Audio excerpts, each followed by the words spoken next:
प्रिय छात्रों, हिंदी के इस शिक्षण सत्र में आपका हार्दिक स्वागत है।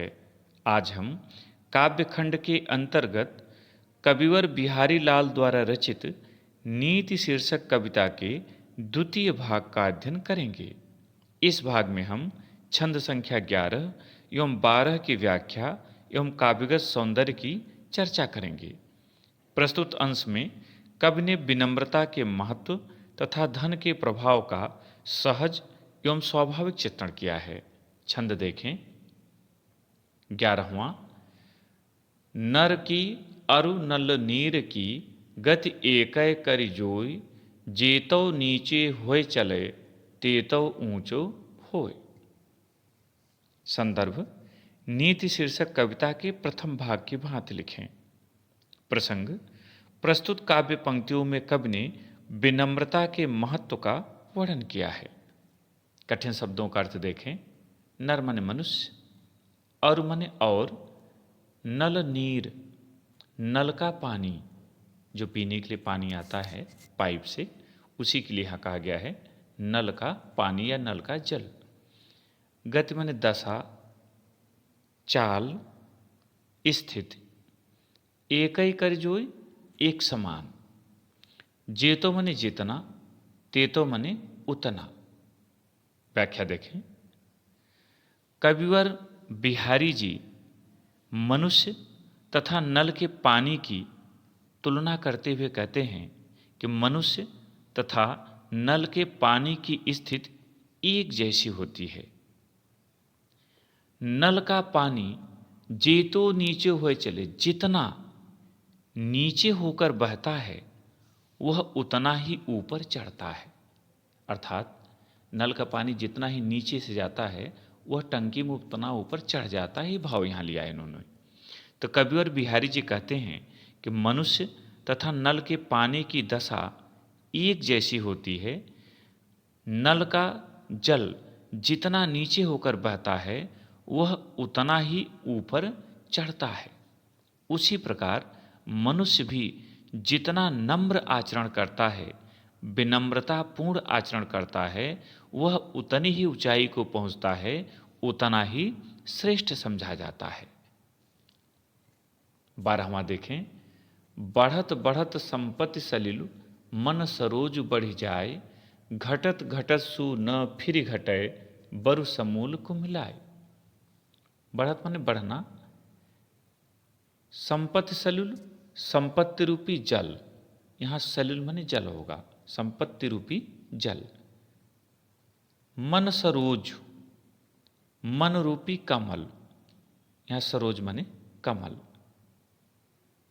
फिर माने फिर से, बर माने भले ही, समूल माने जड़ सहित, कुमलाय माने मुरझाना।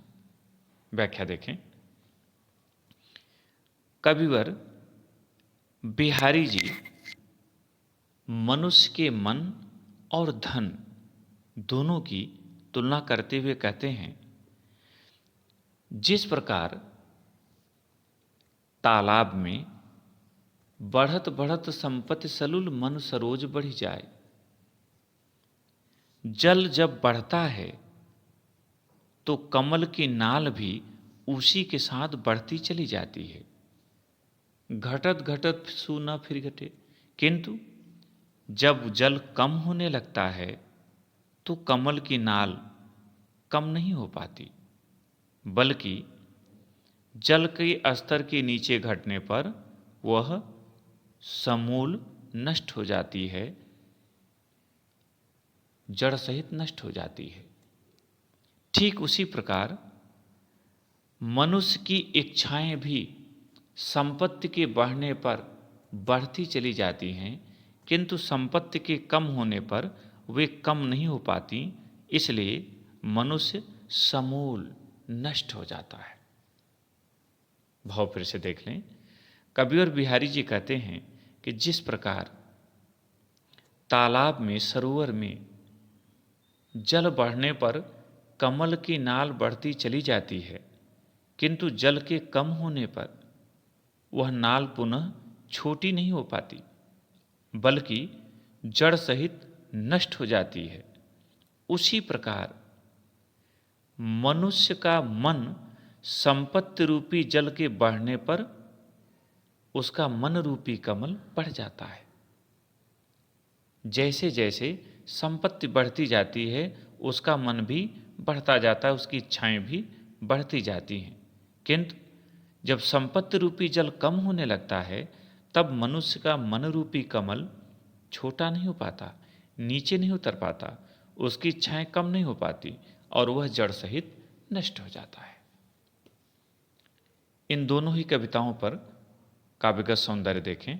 पहले 11वें छंद के लिए पहला, प्रस्तुत काव्य पंक्तियों में कवि ने नल के जल से मनुष्य की अद्भुत उपमा की है। दूसरा रस शांत रस, तीसरा छंद दोहा छंद, चौथा अलंकार यहाँ अनुप्रास उपमा एवं श्लेष तीनों हैं। भाषा ब्रज, शैली मुक्तक, गुण प्रसाद और शब्द शक्ति अभिधा। 12वें दोहे के लिए काव्यगत सौंदर्य देखें।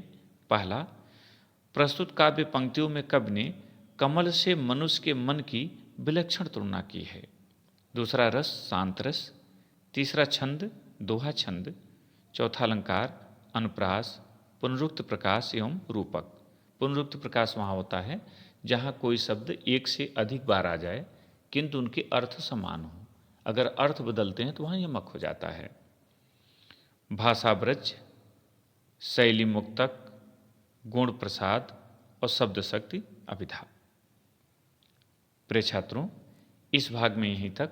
ध्यान रहे कि काव्य खंड में केवल व्याख्या पूछी जाती है, इस पर प्रश्नोत्तर नहीं आते। अब तीसरे भाग के साथ और अंतिम भाग के साथ फिर मिलेंगे। बहुत बहुत धन्यवाद।